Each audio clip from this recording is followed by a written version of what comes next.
If you live in the United Kingdom, it's quite likely that you have seen Premier League footballers brought into the recent discussion about pay, and more specifically pay cuts. That's because in a recent press conference, the Secretary of State for Health and Social Care, Hancock, stated that the first thing that Premier League footballers can do is to make a contribution, take a pay cut, and play their part. When you strip it down to its bare bones, it's a bizarre thing to be talking about at a press conference regarding our national efforts to combat a global pandemic. It's no more logical than suggesting that lawyers, musicians, or PGA Tour golf players take a pay cut and play their part. And yet, we're so used to football, somewhat ironically, being used as a political football, that it somehow seems like a rational or reasonable discussion to be having.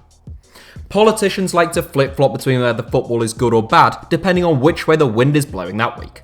From pandering to fans by trying to piggyback on the success of the team at a World Cup, as many did in 2018, to lambasting them as being somehow representative of a myriad of societal ills when the zeitgeist shifts, all this really shows is that most politicians are morally bankrupt, spineless, opportunistic, self-serving mercenaries who would throw their own grandmother under the bus if they thought would buy them an extra 10 minutes in power. But then again, I'm sure you already knew that. This isn't a party political point either, and I don't want this video to become overtly political. I know from experience that just the slightest mention of politics on YouTube and you will somehow outrage someone, typically those on the extremes of the political hours. To prove my point though, in the 2015 election campaign, the reigning Conservative Prime Minister David Cameron thought he would show just what a man of the people he really was by displaying his love of football with a quick gag, only to score an own goal by forgetting which team he supported and getting mixed up between West Ham and Aston Villa. They do both play in claret and blue in fairness, it's the same reason I'm forever getting confused who's who with Trabzonspor and Scunthorpe United.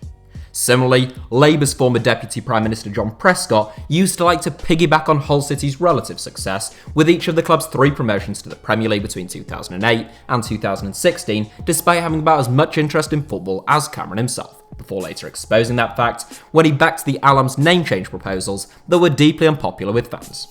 That politicians seek to weaponise football is perhaps of little surprise when one thinks of the way footballers are portrayed in our national press. Few columns are more emotionally charged than the sports pages, especially around the time of a major tournament. When our team is playing well, expect to hear the language of heroes, lions, and warriors. When things go wrong, expect to see the lexicon switch to words like clueless, disgrace, and pathetic. What's more, the column inches that stoke the most mistrust and dislike towards footballers often don't come in the back pages at all. The earnings, purchases, and private lives of footballers appear to be matters of urgent national interest in a way you almost never see when it comes to tennis players, cricketers, or rugby players. To many people, money is the crux of this argument, and why they think that footballers are a legitimate target in light of a global health crisis. Again, this is a very strange point of view, but one that becomes understandable when you see how frequently newspapers ram the earnings of footballers down our throats. I genuinely think there are people out there that think that footballers are among the richest people in society, and there are so many misconceptions about wealth that I couldn't possibly explore them all here. Footballers, at Premier League level at least, are extremely well remunerated for their talents and performances. The average Premier League player is now reported to earn £3 million a year, which is more than £57,000 a week. That is more than 99.9% of people, no doubt, but it's also absolute peanuts compared to some people who we haven't heard being asked to, quote, play their part in recent weeks. Footballers' careers are notoriously short and fragile, rarely lasting more than 15 years, and capable of being ended in a split second with one mistimed tackle or unfortunate fall. It is highly unlikely that a player will spend their entire career playing in the Premier League, but if they did, how long do you suppose that they would have to play before they actually became Britain's wealthiest man on that average £3 million annual salary? That's right, 10,666 years. That's how long it would take them to match the wealth of Britain's wealthiest person, Jim Ratcliffe, and that's if they didn't spend a single penny in that time. In other words, if you had been earning the average Premier League player's salary since the birth of Jesus Christ, you still wouldn't have a quarter of the wealth of Britain's richest person. I reiterate these numbers because they are so extraordinary that very few people, if anyone, can truly understand the scale of them. You and I are far closer in wealth to Wayne Rooney or Raheem Sterling than Wayne Rooney or Raheem Sterling are to the richest people in our society. You will find no footballers in Britain's annual rich list, nor the world's. In fact, you wouldn't find a single footballer in the top 500 wealthiest Britons, and only one ex-footballer who made the vast majority of his wealth outside of the sport. Even the best paid footballer in the Premier League, who isn't English by the way, and earns around £9.5 million a year after tax, would have to be playing at this level on the same salary for more than 3,300 years without spending a penny before his wealth was on a par with Britain's richest person. Where does this misconception that footballers are somehow the ultimate symbol of wealth really come from? Well, perhaps it's because we very rarely hear or find out how much the super rich earn, and we virtually never hear any other profession's salary quoted on a weekly rather than annual basis. That's partly because the super rich tend not to have salaries, or if they do, it's not their primary source of wealth, which comes via capital gains and dividends, which are much harder for the general public to wrap their heads around or for the sun to splash across a headline, as they like to do when a 19-year-old footballer buys a house for his mum. The scumbag. The other thing to know about footballers' earnings, since they are paid a salary, is that the vast majority of their earnings are paid in that 45% additional rate tax bracket. Britain's best paid footballer then will pay roughly £8.5 million in income tax and national insurance, with a take-home pay of £9.5 million. Fortunately for the super rich, this is rarely the case with most of their earnings, since capital gains tax in the UK is around 20% depending on the asset class, with further tax breaks in the forms of things like entrepreneurs' relief. Of course, that is if the individual involved chooses to live and manage all his assets transparently in the United Kingdom with no efforts to obscure his or her financial positions, exploiting possible tax loopholes or tax havens, as many of our nation's wealthiest citizens like to do. I don't want this to turn into an economics lesson, but essentially, footballers add an enormous amount to the national coffers in relation to their net worth when compared to the vast majority of high net worth individuals.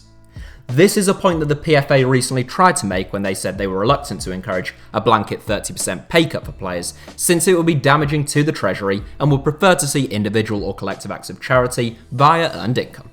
What they were saying actually makes pretty decent economic sense, but the vast majority of the general public are not particularly economically literate, so the whole thing ended up being rather a large PR own goal. One thing that always seems to plague footballers as well is the pay of doctors or nurses. Again, bizarrely so. The two are as related as the Reichstag fire is to Little Mix's latest album. It is like saying, I'm sick of all this rain we've been having. What is Bill Oddie going to do about it? Footballers' wages have risen because football has become a sizable commercial product broadcast almost every day on our TVs, prior to the last few weeks of course. This has nothing to do with the wages of doctors or nurses, which are dictated by the state in the UK in the case of NHS workers, not by Nathaniel Chalabar. You'll notice, if you watch that press conference, that Matt Hancock drew on nurses once again when talking about Premier League footballers, somehow juxtaposing nurses, who are of course carrying out heroic work that is braver and more commendable, I would suggest, than anything a footballer can do, but still wholly unrelated. Footballers have never voted against giving nurses or firefighters pay rises, but this man did. If you feel as though doctors, nurses and healthcare workers deserve more, I think we all agree. But directing your ire at footballers is as misplaced as directing it at traffic lights or ice cream vans. It just makes no sense. I have done a whole video about the argument over whether footballers are overpaid, so I won't go into that again, but it's worth noting that football is virtually as close as you are likely to come to a total meritocracy in our society. The most talented and hard-working footballers will be the ones who make it to the top, which is very much in contrast to the politicians who like to vilify them. Through my work, I have interviewed and come into contact with a fair few footballers over the years, and even as a football fan, I ought to apologise for some of the misconceptions and assumptions that I made about players in general. By and large, I found footballers to be honest, genuine, and down to earth. These are often young men from poor working class backgrounds who have come into large sums of money that can, and admittedly sometimes does, lead to problems. It might not make for interesting copy or eye-catching headlines, but most keep their feet firmly on the ground, work hard at their profession, and are well aware of how fortunate they are to be well paid for doing something they'd enjoy doing for free. There are many ills in our society, many despicable people who are genuine plagues on our society at whole. Footballers, by and large, are not those people. Before I wrap up, there will be those in the comments who say that the Secretary of State for Health and Social Care was just responding to a question, as I've seen posted on Twitter. Well, yes, he was. I'm not sure what that point is supposed to make. Matt Hancock was actually asked whether it was moral for clubs to be furloughing low-paid staff while star players continue to pick up their large salaries. The question gave the opportunity to call out the real problem, which is clubs like Liverpool and Tottenham who are highly profitable, owned by billionaires, and have the funds on hand to pay all their staff through this period, choosing to furlough a number of people who work behind the scenes. He didn't decide to make that point though, he instead pointed the finger at the players themselves and said nothing of the clubs or their money men who were far, far wealthier than the players. His comments kick-started a debate, which I'm now involving myself in here, when really they ought not to. When Manchester United used to have a stinker under Alex Ferguson, he would make sure to do or say something outlandish in the post-match press conference. In doing so, he had moved the story on. The headlines were no longer about how Veron had flopped at Old Trafford or Phil Jones's embarrassing own goal, they were about Fergie and what he had done or said. He had distracted the press and the public from any negative coverage of his team and players. Jose Mourinho did the same thing during his first stint at Chelsea, and it is actually a very good leadership technique. Footballers have every right to feel the way in which they have been singled out is unfair, but in voicing their displeasure and in their protestations, as I have done here, they are only helping to serve the purpose in which I think those comments were really made. So don't be like me or them, and don't fall into that trap. That's it for today's video, thank you all for watching, obviously give us a like if you enjoyed the video, and please do subscribe to the channel, but most importantly, make sure to stay safe during these unusual times.